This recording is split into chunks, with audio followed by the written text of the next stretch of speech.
வணக்கங்க. வாழ்க வளமுடன். எல்லோரும் நல்லா இருக்கீங்களா? ஆர்கானிக்காக ஹேண்ட்மேடு 6 வெரைட்டி சோப்பில் நாங்கள் இப்போ சந்தன சோப்புங்க லான்ச் பண்ணியிருக்கேன். இந்த சந்தன சோப்புக்கு பியூர் ஆர்கானிக் கோகனட் ஆயிலுங்க. இது விளக்கெண்ணெய்ங்க. மரச்செக்கில் ஆட்டின எண்ணெய்களை பயன்படுத்தும் போது ஸ்கின்னுக்கு நிறைய பெனிஃபிட்ஸ் இருக்குதுங்க. இது வந்து பசுமாட்டு வெண்ணெய்ங்க. பசுமாட்டு வெண்ணெய் இது வந்து நாங்கள் வீட்லேயே தயிர்லேருந்து எடுத்ததுங்க. இது விளக்கெண்ணெய்ங்க. மரச்செக்கில் ஆட்டின விளக்கெண்ணெய்ங்க. நாங்கள் இந்த மாதிரி பயன்படுத்தி சோப் பண்ணிக்கிட்டு இருக்கோம். மரச்செக்கில் ஆட்டின கோகனட் ஆயில், ஆலிவ் ஆயில், நல்லெண்ணெய்ங்க. இந்த ரெண்டும் உங்களுக்கு நான் வீடியோ எடுக்காமல் விட்டேன். அடுத்து பியூர் மரச்செக்கில் ஆட்டின தேங்காய் எண்ணெய்ங்க. நாங்கள் பல்காக வாங்கி வச்சுருக்கோங்க. இந்த மாதிரி பியூர் ஒயிட் கலர் இருக்கணுங்க. அப்போ தாங்க பியூர் கோகனட் ஆயிலுங்க. இது வந்து நாட்டு மருந்து கடையிலங்க சந்தனம் வாங்கியிருக்கிறேங்க. நீங்கள் ஆர்கானிக் ஸ்டோர்லேயும் வாங்கிக்கலாம். நாங்கள் 2 பக்கம் வாங்கி வச்சுருக்கோங்க. எங்கெங்கெல்லாம் பியூராக கிடைக்குதோ. ரேட்டு கொஞ்சம் அதிகம்தாங்க, ஆனால் வாங்கி வச்சுருக்கோம். அடுத்துங்க நாங்கள் இந்த மாதிரி பேச்சுலாங்க வலிச்சு போடுறதுக்கு.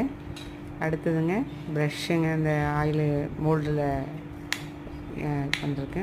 இது வந்துங்க ஃப்ரெஷ்ஷான மூலிகை வச்சு நாங்கள் இந்த சந்தன சோப் செய்யலான்னு என்னோடய ஓனாக யோசிச்சுருக்குறேங்க.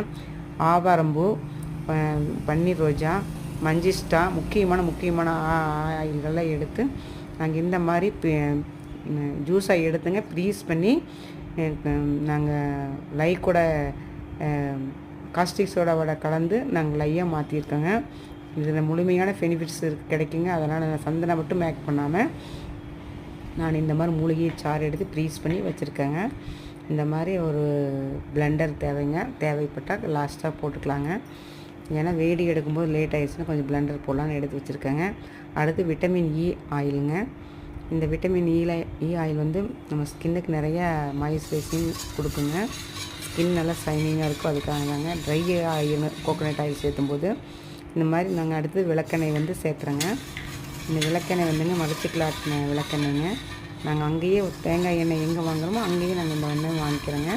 இப்போ தேங்காய் எண்ணெய், நல்லெண்ணெய், விளக்கெண்ணெய், ஆலிவ் ஆயில் கலந்துட்டுருக்குங்க. இந்த மாதிரி நாங்கள் சோப் செய்யும்போது உங்களுக்கு வெறும் சந்தன பவுடர் மட்டும் ஆட் பண்ணால் நம்மளுக்கு முழுமையான சத்துக்கள் கிடைக்காதுங்க. அதனால் நம்மளுக்கு வந்து நிறைய ஸ்கின்னுக்கு தேவைங்க. அதனால் நாங்கள் வந்து மூலிகை சாறு எடுத்து ஃப்ரீசரில் ஃப்ரீஸ் பண்ணி காஸ்டிக் சோடாவை சேர்த்து இப்போ அடுத்து பசுமாட்டு வெண்ணெய்ங்க அதுவும் மேக் பண்ணிக்கலாங்க. அடுத்த வீடியோ நீங்கள் ஆர்கானிக்காக ஹேண்ட்மேடு சோப் அப்படின்னு போட்டிங்கன்னா வருங்க. நாங்கள் இது ஸ்டார்ட்டாக போட்டுருக்கோம்.